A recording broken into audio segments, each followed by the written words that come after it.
자, 안녕하세요. 민수학 박사, 방해동무당, 재석당, 정선범입니다. 자, 오늘 공부할 거는요, 신격에 대한 공부를 같이 할 겁니다. 우리가 모시고 있는 모든 신들은 인격화가 되어 있어요. 인격화가 되지 않으면 우리가 신으로 모실 수가 없어요. 그래서 해를 보고도 우리는 해라고 하지 않고 햇님이라고 하죠. 산을 보고도 산이라고 하지 않고 특정한 산신님이라고 하죠. 그래서 태백산신, 팔공산신, 삼각산신 그만큼 신격화가 되죠. 산을 자연으로 인식하지 않고 인격화시켜서 신으로 보시는 거예요. 인격화를 시키는 이유는 인격화가 되어 나와 동질화돼야지 내가 모실 수 있거든요. 그러면 인격화가 되지 않으면 어떻게 되느냐? 우리가 신이 되는 방식, 인격화되기 전에 뭘 하냐면요, 신성화 단계를 거쳐요. 이 신성화 단계가 돼야 인격화가 되는데 두려움의 대상이죠. 어떤 두려움의 대상이 있어요. 그 두려움의 대상을 극복하는 데 있어서 두 가지 방법이 있어요. 하나는 신성화를 시키는 방법, 또 하나는 아예 물리치는 방법이 있어요. 그래서 신성화가 되면 신인으로서 자정이 되는데, 신성화가 되지 않으면 뭐가 돼? 그냥 구신으로 있는 거예요. 그냥 악귀, 잡귀, 나한테 해를 끼치는 재앙을 갖다다 주는 나쁜 어떤 존재로 인식을 해서 물리치거나 내치거나 이런 개념으로 가는 거고, 나한테 도움이 되는 상태다. 근데 두렵다. 그러면 신성화 단계를 거쳐서 신격화하는 거죠. 받드는 거죠. 그러다가 받드는 거에 머물지 않고 인격화를 시킴으로써 나와 늘 함께 한다는 개념을 갖는 거예요. 그래서 인격화 시키는 거예요. 나와 동질화 시키는 거예요. 그래서 신이 돼요. 이거 기억을 잘해야 돼요. 그런데 동양권만 이래. 서양에 오는 신들은 그러면 어떻게 이 인격화를 시키느냐? 신 자체가 인격화가 되지 못해요. 인격화된 대리인을 보내죠. 자연신인데 인간한테 갈 수 없으니까, 그 인간이 올 수도 없으니까 그것을 대리하는 대리자가 와요. 이게 대표적인 게 예수고 알라예요. 근데 우리는 그렇지 않죠. 그 자연물 자체를 신으로 인지하고 나와 동일화하려다 보니까 신격화시키는 거예요. 그래서 우리는 바위도 신이고 물도 신이고 하늘에 떠있는 해, 달, 별이 신인 거예요. 그래야 나와 동질화되죠. 그런데 단순하게 자연물로 존재하는 것이 아니고 인격화시켜서 나와 함께 존재하는 거죠.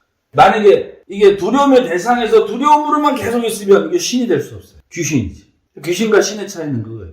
신성화 단계를 거쳤느냐, 안 거쳤느냐. 이 두려움의 대상이 대체적으로 이제 원혼기 또는 조상이 신격화가 되면 인격화가 돼서 신으로 자정하는데, 두려움의 대상으로 계속 머물면 이 조상은 신이 아니고 그냥 조상영이에요. 그래서 두려움의 대상으로 남아서 자꾸 물리치려고 하고 보내려고 하는 거예요. 그래서 우리 신의 내용을 크게 보면 자연 계열의 신이 있고 인물 계열의 신이 있고 조상 계열의 신이 있어요. 자연 계열은 흔히도 알고 있는 하늘, 물, 그다음에 산 이렇게 되어 있죠. 그 다음에 이제 인물 계열은 직능신으로 자정해요. 이 직능이 굉장히 중요한데, 예전에 한번 이런 말씀을 드렸어요. 신은 그 신이 자기 직능으로만 발휘하지 다른 신이 뭘 하든지 신경을 안 쓴다. 서로 관여하지 않는다. 신은 높은 신이 없고 낮은 신이 없다. 하늘에 있다고 높은 신이고 땅에 있다고 낮은 신이라는 개념이 없어요. 위아래가 있는 직렬을 돼 있는 구조가 아니고 같이 동질한 수평선상이 있기 때문에 신의 구조가 병렬형 구조라고 해요. 그런데 어떤 그 이상한 마신들이 자기는 하늘에 있는 신을 모시고 있으니까 높은 신을 모시고 있다, 이렇게 얘기하는 그 무당들이 있어요. 절대 그런 게 없어요. 신에 대해서 공부를 안 하신 분이에요, 그 양반. 여러분도 마찬가지예요. 산에 가서 신을 모실 때 산산 노기를 하든 산마디를 하든 내림굿을 할 때 1월 성신이 오든 옥황상제가 오든 하늘에서 신이 왔을 거 아닙니까? 그럼 하늘에 오시는 신을 안 모시는 무당이 있나? 또 백마장군이 오셨어. 백마장은 어디서 와? 하늘에서 오잖아.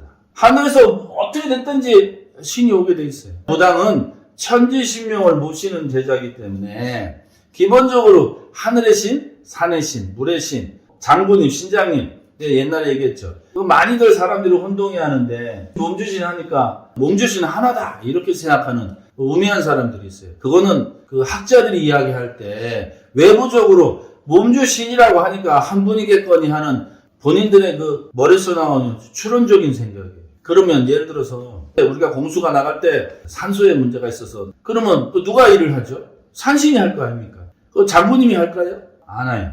그 일에 관한, 그 직능에 관한 일을 하는 신만 그 일을 하는 거예요. 그렇다면 여러분의 몸주신 중에 산신이 있어야 되겠지. 그래야 산에서 묘소가 잘못됐던 뭐 산탈이 났던 그걸 누가 합니까? 여러분 몸주신 중에 산신이 반드시 있어야 되겠지. 자, 그런데 이번에 어떤 제갓집이 왔는데 뭐 직장 문제로 왔어. 뭐 진급해야 되고 막 이렇게 됐는데 그 누가 움직여? 예를 무슨 뭐 벼슬 할아버지나 글물 할아버지나 이런 분들이 와서 도와줘야 되겠죠. 그렇다고 산신이 거기서 관여해가지고 뭐 이러니 콩나와라 판나와라 하지 않는다는 거죠.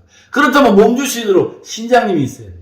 또 조상을 보니까 물에 빠진 조상이 있어. 누가 움직입니까? 용신에서 누가 와야 되겠죠. 그래서 사회 용왕 중에 자기하고 연이 되는 어떤 용신이 있어서 그 용신에서 움직여야 물에 빠진 사람을 풀어주겠죠. 그럼 내 몸주신에 누가 있어야 돼? 용신이 있어야 돼. 이렇듯 우리의 몸주신이 기본 7분이 있어야 된다고 늘 얘기했어요. 천신, 산신, 용신, 그 다음에 장군님, 신장님, 대신님, 그 다음에 선녀, 동자 이렇게 기본 7분이 있어야 된다고 그랬어요. 그 7분을 모시는 게 바로 산산돌기라는 거예요. 단순하게 산에 가서 인사하고 뭐 나 와시다 나 내림부터 합니다 인사하러 가는 게 아니고 단순한 기도하러 가는 것이 아니고 그 7분을 찾는 왜 오셨는지 어디에서 오셨는지 무슨 일을 하시러 오시는지 본인의 직능을 정확하게 받는 것 그게 바로 산산돌기라는 거예요. 7분의 내 몸주신 찾기 이게 산산돌기예요. 처음에 그거를 할 때는 교화가 돼야 되니까 성지순례하러 가서 성지순례로도 해야 되겠다. 그런데 중요한 건 이 대한민국에 성지가 있습니까? 들어온 지 얼마 안 된 기독교 성지가 있어요. 누가 순교하는 그 자리가 성지가 돼서 성지가 있는데 우리는 성지가 없어요. 우리는 무속은요 일상생활 속에서 이루어지는 종교이기 때문에 굳이 성지가 있을 수가 없어요. 내가 사는 곳이 곧 성지이기 때문에 내가 지금 당을 모시고 있는 그 자리가 성지예요. 왜? 우리의 무속이 사상적 바탕이 뭡니까? 죽어서 잘 살자 이거 아니잖아요. 극락세계 가자 이런 개념이 아니잖아요. 현재 내가 잘 먹고 잘 사자냐 쉽게 얘기하면 지금 뭔가 소원을 이루자고 하는 거예요. 지금 잘 살려고 보니까 어떻게 돼요? 내가 인격화를 시켜야 돼. 모든 신.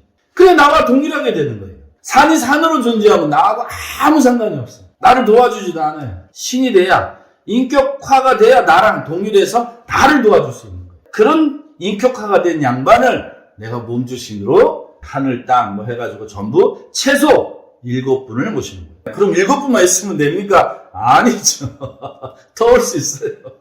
자기 직능에 따라서 다들 오시겠죠. 그래서 이런 자연계열신들을 인격화시켜서 모시는 거죠.